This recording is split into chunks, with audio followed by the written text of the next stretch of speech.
अंदाजी तो करीब 100 एकड़ या उससे ज़्यादा भी हो सकता है। मेरे को ऐसे अंदाज तो बहुत नहीं है, लेकिन बड़े क्षेत्र में आप स्वयं देख सकते हैं कि वो वहाँ तक ऐसे फैल के वो नीचे तक और लगभग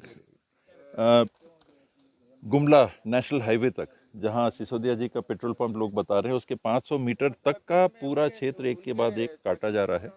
और आप स्वयं देख सकते हैं कि मेड़ के आकार भी दिख रहे हैं।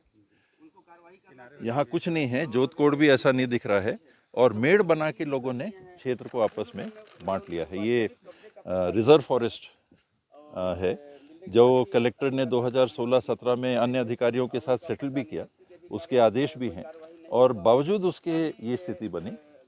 मैं बाहर था, दिल्ली में था, तो गांव से खबर आई कि बाबा यहाँ दिक्कत हो रही है, कुछ वन अधिकार पत्र हैं वो हमको अभी तक नहीं मिले हैं, आज़ादी के पहले से जो लोग काबिज हैं उनके वन अधिकार पत्र नहीं मिले हैं, नए लोगों को कुछ वन अधिकार पत्र मिले हैं, कुछ वो भी प्रक्रिया अधूरी है, और कुछ लोग हैं जो खरीद बिक्री भी कर रहे हैं। ये सारी बातें सामने आई कि जो वन अधिकार पत्र मिले हैं उनकी खरीद बिक्री, उनके कब्जे की खरीद बिक्री भी चल रही है।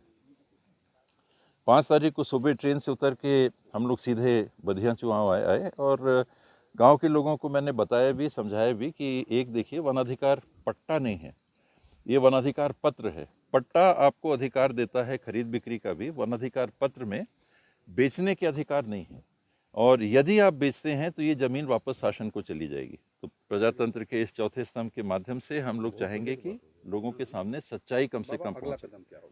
अगला कदम इसको रोकने का होगा। ये नौबत तो नहीं आनी चाहिए कि यहाँ कि मैं भूख हड़ताल में बैठूं, ये तो अति हो जाएगी। नौबत आई तो बैठूंगा, ये तो अति हो जाएगी। तो यानी हल्कापन है क्या? हमारी व्यवस्था ऐसी है कि ये सब करना पड़ेगा तब कार्रवाई हो? एक जानकारी आए और अगर वो बात सही है, पक्ष विपक्ष इसमें कुछ नहीं है, नियम और कानून है, नियम और कानून के विपरीत हो रहा है तो आप कार्रवाई करिए। आखिरी में प्रजातंत्र में क्या होता है? जनमत का संग्रह है, तो वो तो बहुत ही हल्कापन हो जाएगा कि अगर आके यहाँ और कुछ करने की जरूरत पड़ जाए। मैं बधिया चुआ ग्राम पंचायत का उप सरपंच राजू राम। मामला यह है कि करीब 100 एकड़ से ऊपर का ज़मीन जो अवैध रूप से कब्जा किया जा रहा है, और इसमें बड़ा बड़ा पेड़ था, सब कटाई हो गया, और निरंतर गांव वाले शिकायत करते रहे, कलेक्टर को भी, फॉरेस्ट को भी, लेकिन इसमें कभी कब्जा नहीं रोका गया किसी प्रकार का। गांव में आक्रोशित है कि हम लोग का निस्तारी है और जंगल से निस्तारी है, और जंगल रहने पर हम लोग का आगे भविष्य में हर प्रकार का ऑक्सीजन मिलेगा और हम लोग का सुख सुविधा मिलेगा कह के सब ये लोग को आक्रोशित हो रहा है कि वो नष्ट हो रहा है।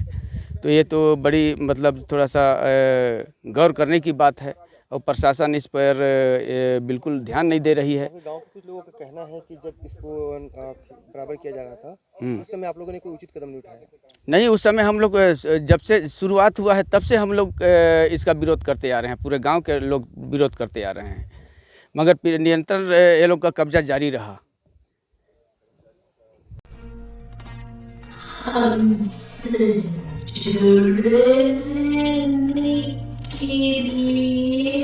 हमारे YouTube चैनल को सब्सक्राइब कर